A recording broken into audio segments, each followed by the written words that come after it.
Hey guys, it's Miss Neil back to do some more reading in our book. I hope you're all doing well, and this is for chapter 19 and 20. All right, let's get started. The days passed, the sun rose and set again and again. Sometimes the father came home, and sometimes he did not. Edward's ears became soggy, and he did not care. His sweater had almost completely unraveled, and it didn't bother him. He was hugged half to death, and it felt good. In the evenings, at the hands of Bryce, at the ends of twine, Edward danced and danced. 1 month passed, and then 2, and then 3. Sarah Ruth got worse. In the 5th month, she refused to eat, and in the 6th month, she began to cough up blood. Her breathing became ragged and uncertain, as if she was trying to remember in between breaths what to do, what breathing was. "Breathe, honey," Bryce stood over her and said. "Breathe," thought Edward from deep inside the well of her arms. "Please, please breathe." Bryce stopped leaving the house. He sat at home all day and held Sarah Ruth in his lap and rocked her back and forth and sang to her. On a bright morning in September, Sarah Ruth stopped breathing. "Oh, no," said Bryce. "Oh, honey, take a little breath, please." Edward had fallen out of Sarah Ruth's arms. The night before, she had not asked for him again. So face down on the floor, arms over his head, Edward listened as Bryce wept. He listened as the father came home and shouted at Bryce. He listened as the father wept. "You can't cry," Bryce shouted. "You got no right to cry. You never even loved her. You don't know nothing about love." "I loved her," said the father. "I loved her." "I loved her too," thought Edward. "I loved her, and now she is gone. How could this be?" he wondered. How could he bear to live in a world without Sarah Ruth? The yelling between the father and son continued, and there was a terrible moment when the father insisted that Sarah Ruth belonged to him, that she was his girl, his baby, and that he was taking her to be buried. "She ain't yours," Bryce screamed. "You can't take her. She ain't yours." But the father was bigger and stronger, and he prevailed. He wrapped Sarah Ruth in a blanket and carried her away. The small house became very quiet. Edward could hear Bryce moving around, muttering to himself, and then finally the boy picked Edward up. "Come on, Jangles," Bryce said. "We're leaving. We're going to Memphis."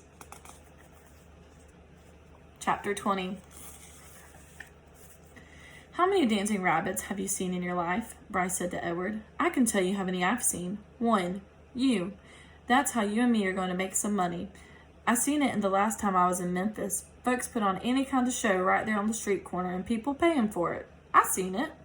The walk to town took all night. Bryce walked without stopping, carrying Edward under one arm and talking to him the whole time. Edward tried to listen, but the terrible scarecrow feeling had come back, the feeling he had when he was hanging by his ears in the old lady's garden. The feeling that nothing mattered and that nothing would ever matter again. And not only did Edward feel hollow, he ached. Every part of his china body hurt. He ached for Sarah Ruth. He wanted her to hold him. He wanted to dance for her.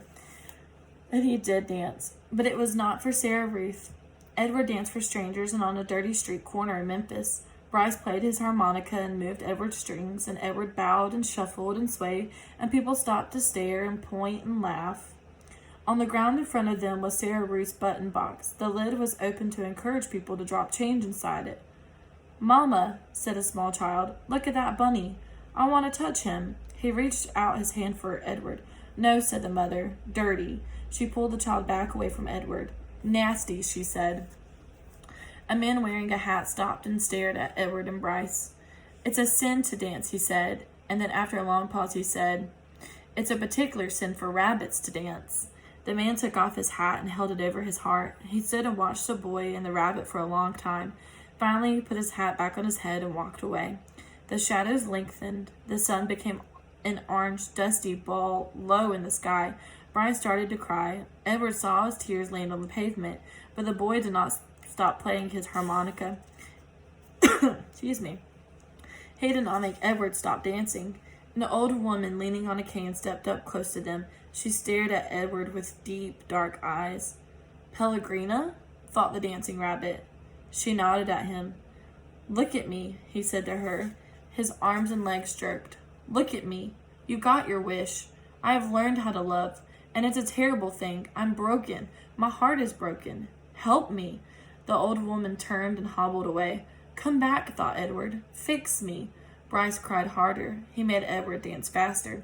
Finally, when the sun was gone and the streets were dark, Bryce stopped playing his harmonica. I'm done now, he said. He let Edward fall to the pavement. I ain't gonna cry any more. Bryce wiped his nose and his eyes with the back of his hand. He picked up the button box and looked inside it. We got us enough money to get something to eat, he said. Come on, Jangles. Alright, guys, that was chapter 19 and 20. I hope y'all enjoyed, and I'll be back with the rest. Bye, guys.